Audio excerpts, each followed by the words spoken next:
Friend, आज हम बात करेंगे आपके पास इंडियन इकोनॉमी के एग्रीकल्चर टॉपिक के बारे में। तो बहुत इंपॉर्टेंट है, आपको पता है यूपीएससी के जो आपका एपीएफसी का एग्जाम है, उसके अलावा आप सीएससी का एग्जाम ले लें, पीसीएस एग्जाम ले लें, सब में आपके पास जो इंडियन एग्रीकल्चर सेक्टर है बहुत इंपॉर्टेंट है।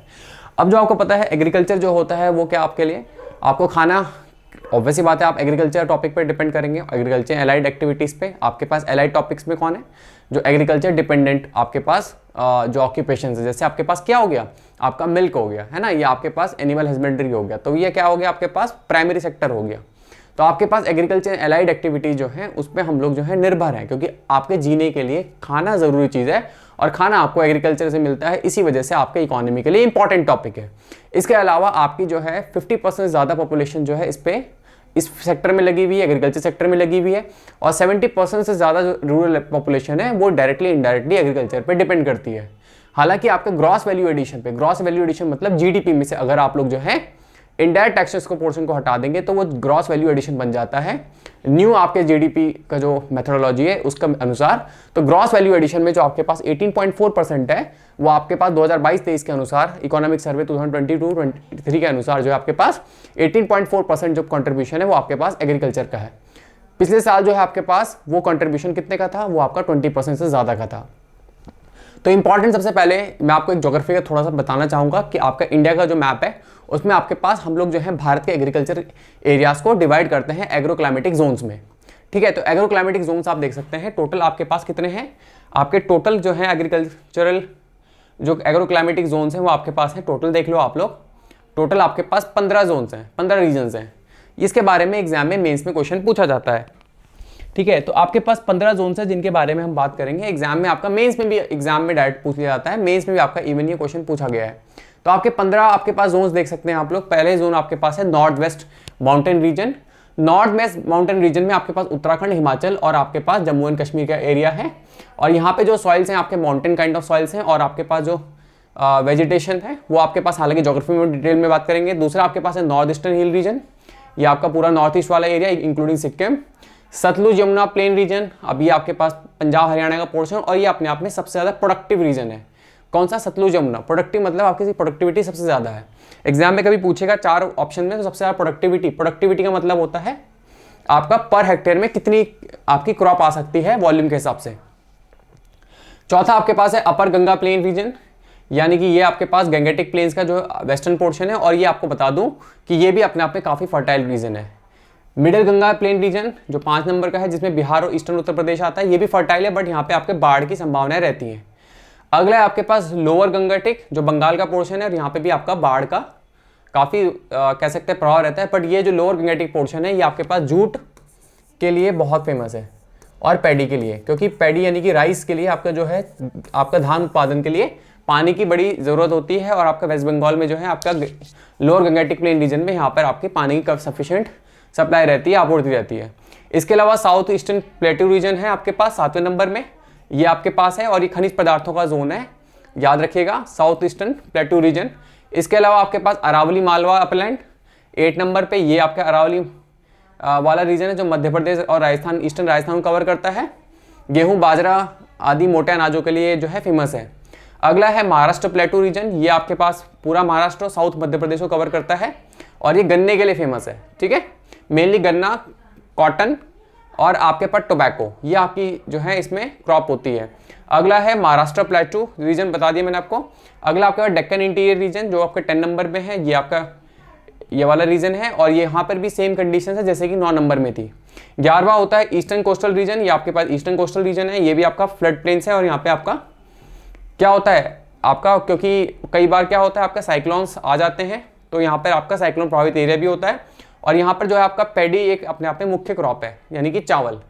इसके अलावा आपके पास है वेस्टर्न कोस्टल रीजन, ये आपका जो है बायोडाइवर्सिटी से उपयुक्त रीजन है, और यहाँ पे कई जो है इको सेंसिटिव जोन्स भी हैं।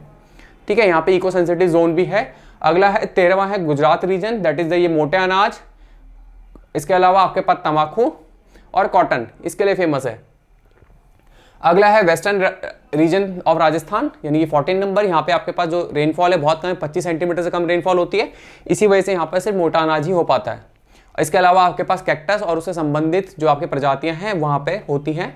ठीक है, इसके अलावा अंडमान निकोबार रीजन्स जो आपके पास ये है, और ये अपने आप में भी अगेन जो है बायोडाइवर्सिटी से रिच जोन है। तो इस तरीके से आपका एग्रोक्लाइमेटिक रीजन्स होते हैं इंडिया के, और यहाँ पे जो है इसी वजह से इंडिया जो है क्रॉप में कह सकते हैं आप लोग जो है क्रॉप डाइवर्सिटी में बहुत ज़्यादा है। मतलब क्रॉप डाइवर्सिटी मतलब आपके वेरियस रीजन्स हैं और उसकी अपनी आप में क्वालिटीज़ हैं, अपने आप में उसकी प्रॉपर्टीज़। इसके बारे में मैंने एक फटाफट जो है इंट्रोडक्शन दिया। फर्दर ये ज्योग्राफी के काम की चीज़ है, इसके बारे में बाद में बात करेंगे। अब देखो इकोनॉमी पॉइंट ऑफ व्यू में मैंने बताया एग्रीकल्चर जो है अपनी अलाइड एक्टिविटीज़ के साथ जो है आपके पास लार्जेस्ट सोर्स ऑफ लाइवलीहुड है इंडिया में। 70% से ज़्यादा जो आपके पास रूरल लाइवलीहुड है वो डिपेंड करते हैं एग्रीकल्चर पे, ठीक है। और 82 फार्मर जो हैं आपके स्मॉलर मार्जिनल है, जिनकी जो आपका लैंड होल्डिंग है वो 1 हेक्टेयर से कम है। तो आप सोच सकते हैं कितना कम है, ठीक है। इसके अलावा ग्रॉस वैल्यू एडिशन जो है 20.2% था 2020-21 में, और 18.8% है 2021-22 में, जिसके बारे में मैंने आपको बताया था according to economic survey. India जो है आपका मिल्क प्रोडक्शन में जो है 17-18 में 165 मेट्रिक टन था, ठीक है। और लार्जेस्ट प्रोड्यूसर ऑफ मिल्क है, ये क्वेश्चन एग्जाम में पूछा गया है तो पता होना चाहिए पीसीएस के एग्जाम में, ठीक है। इसके अलावा जूट में लार्जेस्ट प्रोड्यूसर है और पल्सेस में लार्जेस्ट प्रोड्यूसर है, समझ में आया। और इसके अलावा सेकंड लार्जेस्ट कैटल पॉपुलेशन है इंडिया में, तो पता होना चाहिए जूट में और मिल्क में और आपका पल्सेस में इंडिया जो है लार्जेस्ट प्रोड्यूसर है। एग्जाम में पता होना चाहिए, एग्जाम में पॉइंट में पूछता है। इसके अलावा सेकंड लार्जेस्ट प्रोड्यूसर है राइस का, व्हीट का, सुगर केन का, कॉटन का, ग्राउंडनट्स का। तो आपका राइस में आप याद रखिएगा चाइना है, ठीक है, चाइना है। इसके अलावा आपके पास व्हीट, सुगर केन, कॉटन और ग्राउंडनट्स का। इसके अलावा सेकंड लार्जेस्ट फ्रूट और वेजिटेबल का भी इंडिया प्रोड्यूसर है। तो अपने आप में देखिए कितना इंपॉर्टेंट सेक्टर है। अब इंडिया में क्या होता है, वेरियस क्रॉपिंग पैटर्न्स होते हैं। क्या होते हैं, वेरियस क्रॉपिंग पैटर्न्स होते हैं। मैं कोशिश कर रहा हूँ जल्दी से आपको ये कवर करवाने की, पार्ट 1 ऑफ एग्रीकल्चर टॉपिक। तो आपके पास क्या है, ऑब्वियस ही बात है, क्रॉपिंग पैटर्न्स मतलब किस तरीके से आपके पास जो क्रॉपिंग है यानी कि आपकी जो खेती है वो होती है, तो उसको क्या है अपने आप में डायनेमिक नेचर का होता है। ये आपके पास ऐसा नहीं कि स्टैटिक नेचर का है, डायनेमिक नेचर का है, क्योंकि ये समय और स्थान के आधार पर बदलता है। अब बस सीजन के हिसाब से बदलेगा और प्लेस यानी कि आपका सीजन और प्लेस के हिसाब से बदलेगा, ठीक है। जैसे आपके पास ऑब्वियस ही बात है साउथ इंडिया है तो वहाँ पे आपके पास विंटर्स में अलग टाइप का है, ठीक है। आपका कोस्टल रीजन होगा तो वहाँ पे ऑब्वियस ही बात है वहाँ पे ज़्यादा गर्मी नहीं होगी, ज़्यादा बरसात भी, ज़्यादा गर्मी भी नहीं होगी, ज़्यादा ठंडी भी नहीं होगी। तो वहाँ पर और उत्तर प्रदेश के इंटीरियर में जो लैंड का इंटीरियर लैंड लॉक्ड है, ज्योग्राफिकल टॉपिक हो गया, वहाँ पे आपका हर चीज़ एक्सट्रीम होगी। तो ऑब्वियस ही बात है, या माउंटेन है जहाँ पे आपका समर्स इतने गर्म नहीं होंगे बट विंटर्स बहुत ज़्यादा गर्म होंगे, सॉरी विंटर्स बहुत ठंडे होंगे, तो वहाँ पर आपकी जो चीज़ें होंगी वो अलग होंगी, ठीक है। तो फूड ग्रेन जो है हम लोग 70% से ज़्यादा जो है 71% ज़्यादा हम लोग जो है फूड क्रॉप्स पे डिपेंड करते हैं। मतलब आप लोग जो ही बोते हो क्रॉप एरिया में 71% पे फूड क्रॉप्स बोते हो। फूड क्रॉप्स का मतलब आपके पास गेहूं, चावल, मक्का, धान एक्सेट्रा, मतलब धान, गेहूं है ना, मक्का, आपके पास जो भी खाद्य पदार्थ हैं उसको हम बोते हैं, ठीक है। और इसके अलावा दूसरी क्रॉप्स होती है कमर्शियल क्रॉप्स। कमर्शियल क्रॉप्स कौन सी होती हैं, जैसे आपके पास हो गया कॉटन हो गया, सुगर केन हो गया, ये आपके पास कमर्शियल क्रॉप्स हो गई, ठीक है। ये आपका कॉफी, टी एक्सेट्रा, ये कमर्शियल क्रॉप्स हो गई। तो हम लोग मेनली 71% जो है आपके पास क्या बोते हैं, आपका बोते हैं। ये आपका एग्जाम आंसर राइटिंग में भी काम आ सकता है, ऑब्जेक्टिव में भी आएगा, जो मैंने आपको अंडरलाइन मार रहा हूँ।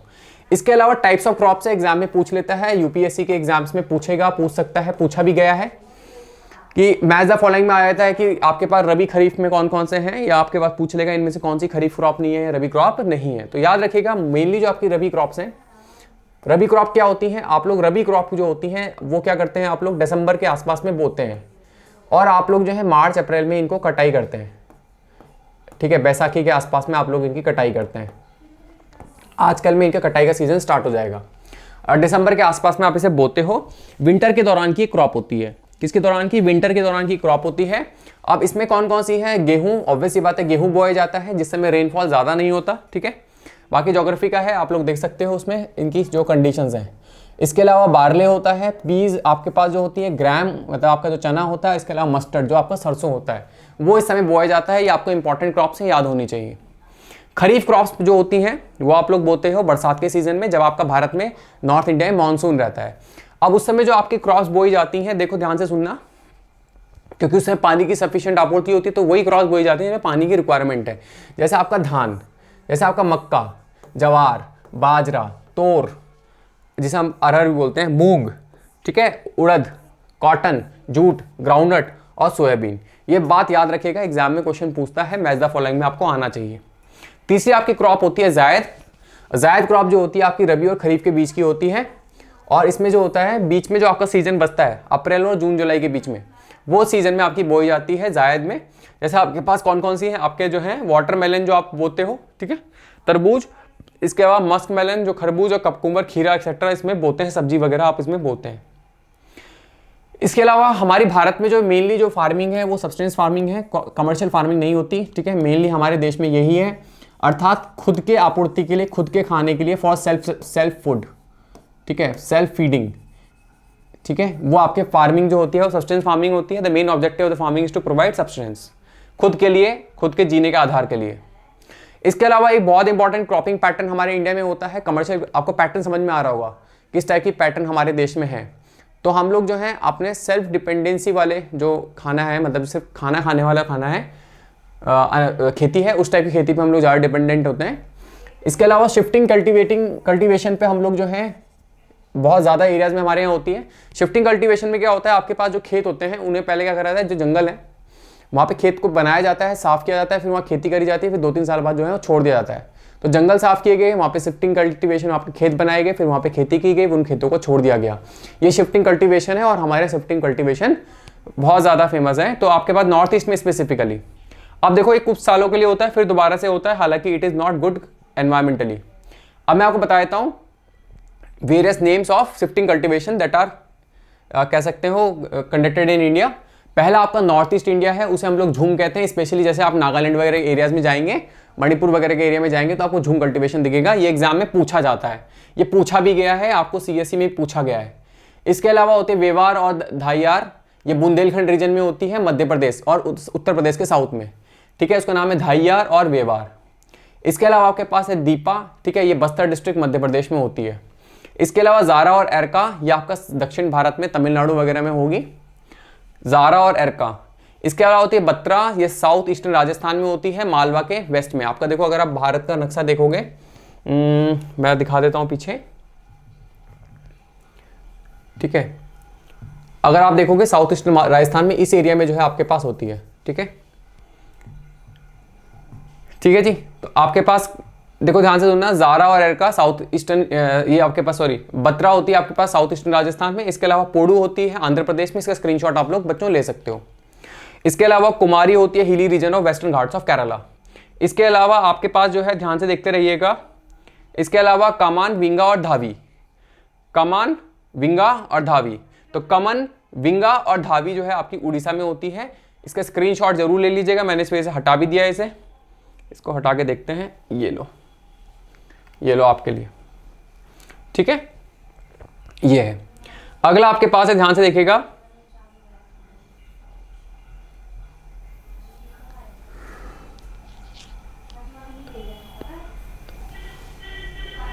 नेक्स्ट अगला आपके पास है, देखो पूरी दुनिया का बताता हूं, इंडिया का मैंने बता दिया, दुनिया का देख लो। पहला है रे, ये भी एग्जाम में पूछा गया, इस वजह से करा देता हूं, यूपीपीसीएस एग्जाम में देखा था। रे आपके पास होता है वियतनाम में, तावी होता है मदागास्कर में, मसोले होता है कॉन्गो जायरे रिवर के पास में, ठीक है। इसके अलावा फांग होती है आपके पास इक्वेटरल अफ्रीकन कंट्रीज में, ये आपका अफ्रीका है, और अफ्रीका के इक्वेटर वाले एरिया में जो है आपका कौन सा होता है, आपका फांग होता है। इसके अलावा लोगान होता है वेस्टर्न अफ्रीका में, ठीक है, ये वेस्टर्न अफ्रीका में लोगान का आपका जो है होगा। इसके अलावा कॉमिले होता है मैक्सिको में, मिल्पा होता है युकातान और ग्वाटेमाला देशों में। इसके अलावा एक्लिन होता है आपका ग्वादेलोप में, ये खैर इतना इंपॉर्टेंट भी नहीं, कहीं पूछेगा भी नहीं। इसका मिलिया होता है, ये इंपॉर्टेंट है सेंट्रल अमेरिका और मैक्सिको में। इसके अलावा कोनुको होता है, ये इंपॉर्टेंट है वेनेजुएला में, ठीक है। अगला देखिएगा, रोका होता है ब्राजील में, ये पूछा गया सवाल है, रोका ब्राजील, ठीक है। इसके अलावा तोंगिया पूछा गया है आपका म्यांमार में, चेना श्रीलंका में, लेदांग पूछा गया है भाई, लदांग पूछा गया है, ये बहुत इंपॉर्टेंट है, लडांग पूछा गया है, इंपॉर्टेंट है, ये इंडोनेशिया में होता है, ये एग्जाम में एज इट इज पूछा गया था लडांग। इसके अलावा तमराई पता होना चाहिए थाईलैंड में, और ह्यूमा भी इंडोनेशिया में। तो तमराई पता होना चाहिए, जो आपके गोले मार दिए मैंने वो आपको पता होना चाहिए। इसका कैंगिन आपका जो है फिलीपींस में, ठीक है, आप रफली से स्क्रीनशॉट लेके लिख सकते हैं, ठीक है। नाउ नेक्स्ट बच्चा, इसके अलावा देखो हमारे कमर्शियल फार्मिंग में जो है अपने आप में इंपॉर्टेंट है हॉबी जो है हमारे पास। हालांकि अगर आप फूड क्रॉप्स भी करते हो तो हमारे यहाँ फोकस करा जा रहा है कि आप लोग जो है पैकेज इंडस्ट्री पे फोकस करो। किस पे करो? पैकेज फूड पे, क्वालिटी इंप्रूवमेंट, मोदी जी ने कहा भी था। इसके लिए जो है अभी हम लोग जो है मेगा फूड पार्क की भी संरचना है, जिसके बारे में हम लोग अगले लेक्चर में डिटेल में पढ़ेंगे। वेरियस स्कीम्स वगैरह के बारे में जब पढ़ेंगे तब स्पेशली एग्रीकल्चर की स्कीम्स में करा दूंगा आपको, ठीक है, घबराने की जरूरत नहीं है। अगले वाले में मैंने उसे बाइफरकेट कर दिया, अलग से कर दिया है। इसके अलावा देखो हम लोग किसकी बातें कर रहे हैं, इको फार्मिंग और ऑर्गेनिक फार्मिंग की बातें कर रहे हैं। हालांकि देखो क्या हुआ, फर्स्ट ग्रीन रिवॉल्यूशन जब आया था तो MS स्वामीनाथन, नॉर्मन बारलॉन्ग थे अमेरिका के, ठीक है, देखो ध्यान से सुनना, पहले आपको कुछ बता देता हूं। तो क्या हुआ, आपके पास नॉर्मन बारलॉन्ग जो थे, ठीक है, नॉर्मन बारलॉन्ग जो थे आपके पास, उन्होंने ग्रीन रिवॉल्यूशन दिया, ठीक है। ये अब ये यूएसए के थे, अब इन्हें नोबेल प्राइज भी मिला था यूएसए के। अब यूएसए के तो नॉर्मन बारलॉग, इन्होंने क्या किया, देखो ध्यान सुनना, इन्होंने कहा अगर आप गुड क्वालिटी के पेस्टिसाइड ले आओ, ठीक है, गुड क्वालिटी के आप लोग जो है हर्बिसाइड ले आओ, इरिगेशन कर लो,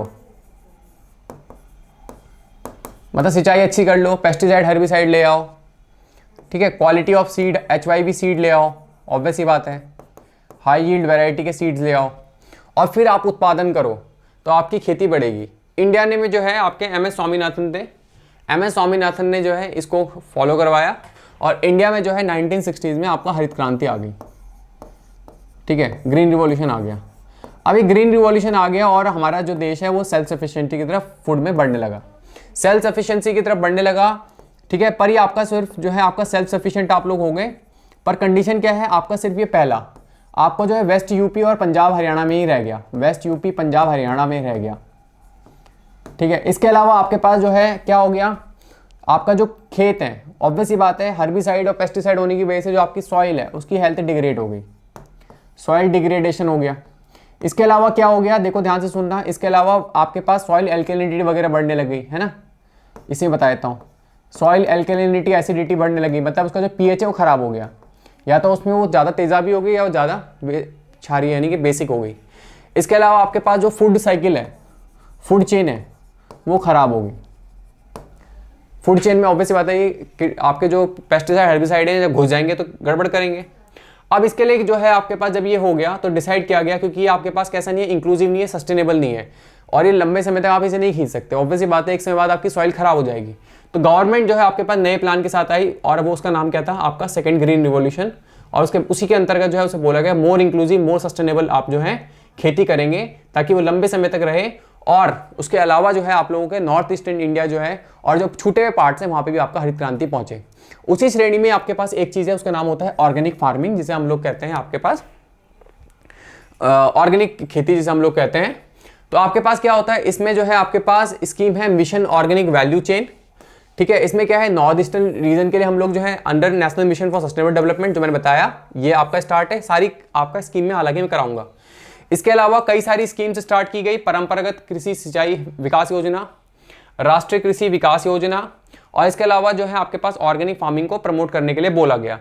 आपके पास वेरियस ऑर्गेनिक मॉडल्स इंक्लूड किए गए, जैसे नेचुरल फार्मिंग, वैदिक फार्मिंग, काउ फार्मिंग, होमा farming, zero budget natural farming, जिसमें आप लोगों के पास एक्सटर्नल जीरो बजटिंग यूज करके आपका फार्मिंग किया जाएगा, उसे कहते हैं ZBNF, zero budget natural farming, ठीक है। वहीं से निकलने वाले प्रोडक्ट्स को आइडियली, ठीक है, खेत में यूज किया जाए एक्सटर्नल पेस्टिसाइड वगैरह का इस्तेमाल किए बिना, ठीक है जी।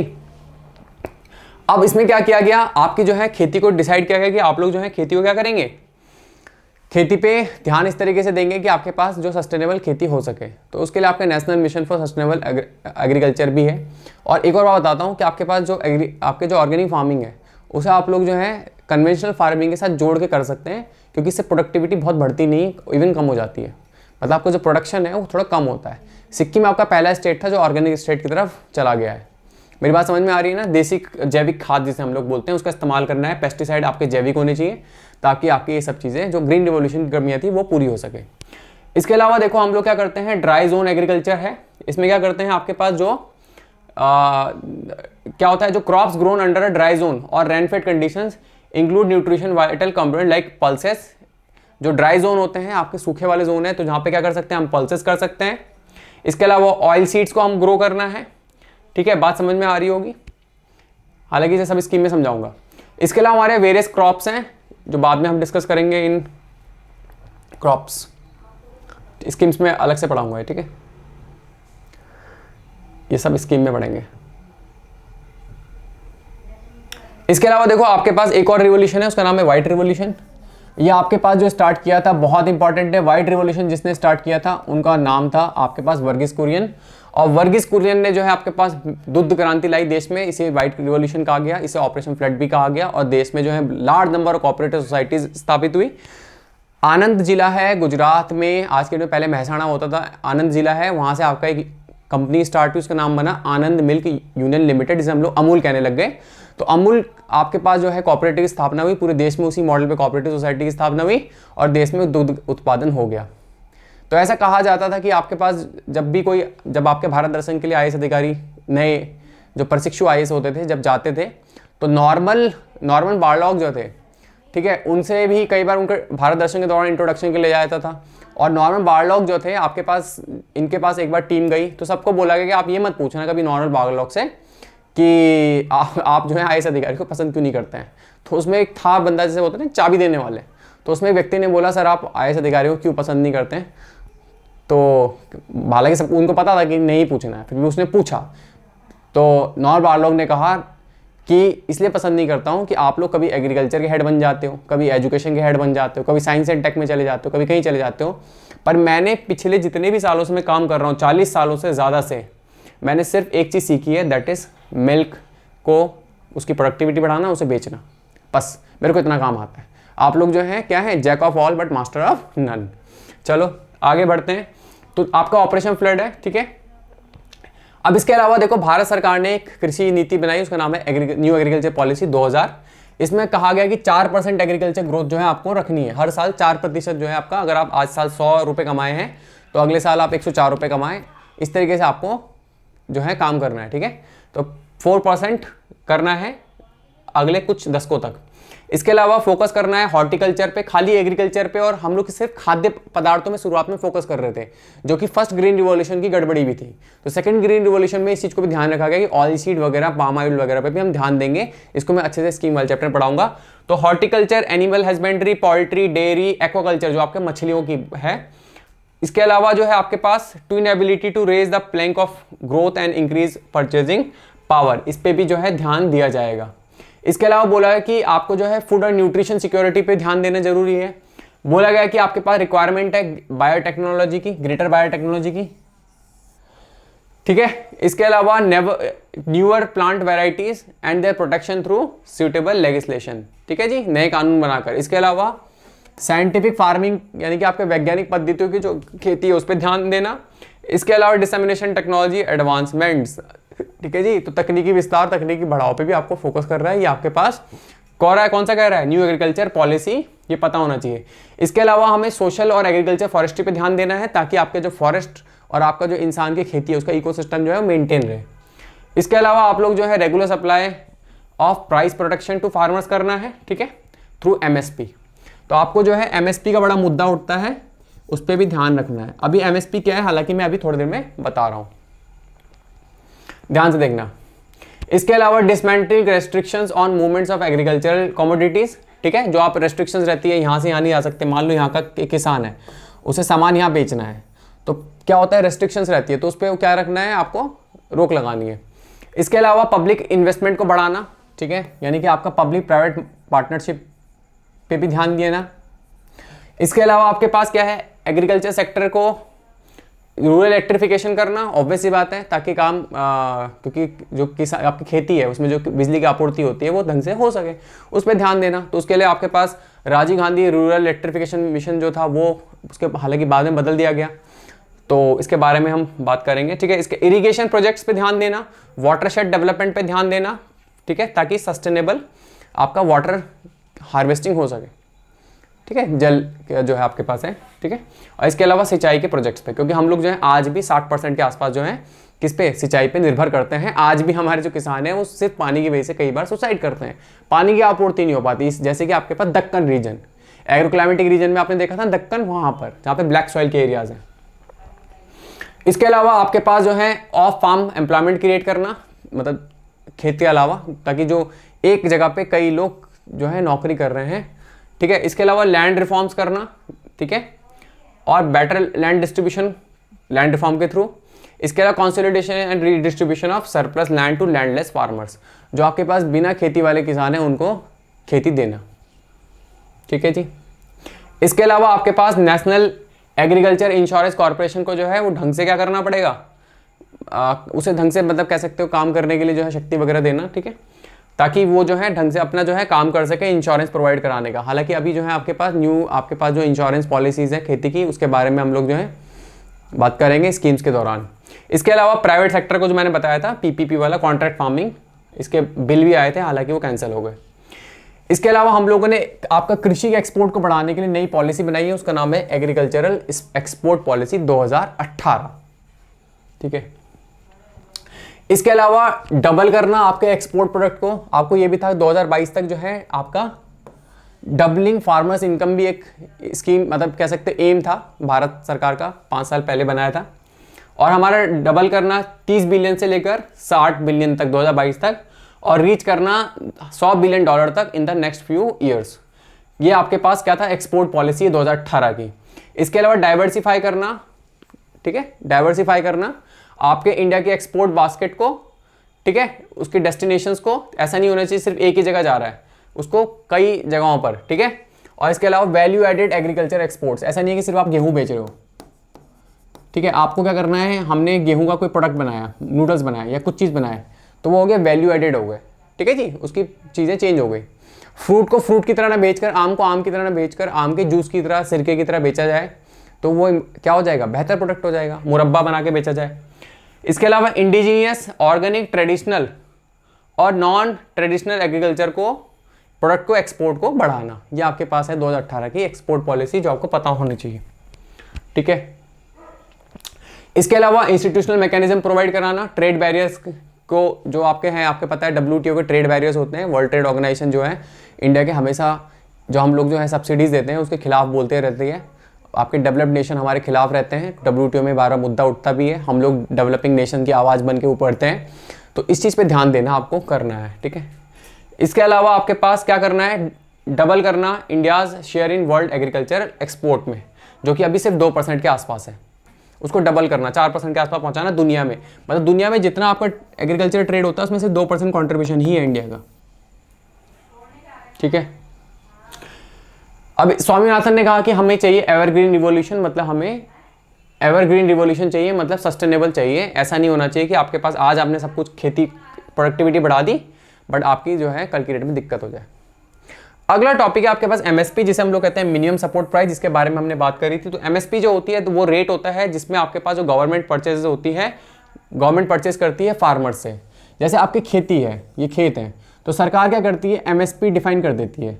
ठीक है, MSP किसकी डेफिनेशन पे, CACP आपका एक और अंग है, CACP। ठीक है, उसके कहने पे आपके पास जो है आपके पास commission for agriculture cost and prices, इसके कहने पे आपके पास MSP डिक्लेयर हो जाती है, minimum support price. UPSC CSE में क्वेश्चन पूछा गया है कि कौन करवाता है, तो याद रखना commission for agriculture cost and prices. तो आपके पास MSP क्या होती है, डिक्लेयर होती है। अभी जैसे 22 क्रॉप्स के लिए, 22 से लेकर 24 के बीच में होता है, 22 क्रॉप्स के लिए MSP डिफाइंड है। ठीक है, ये है।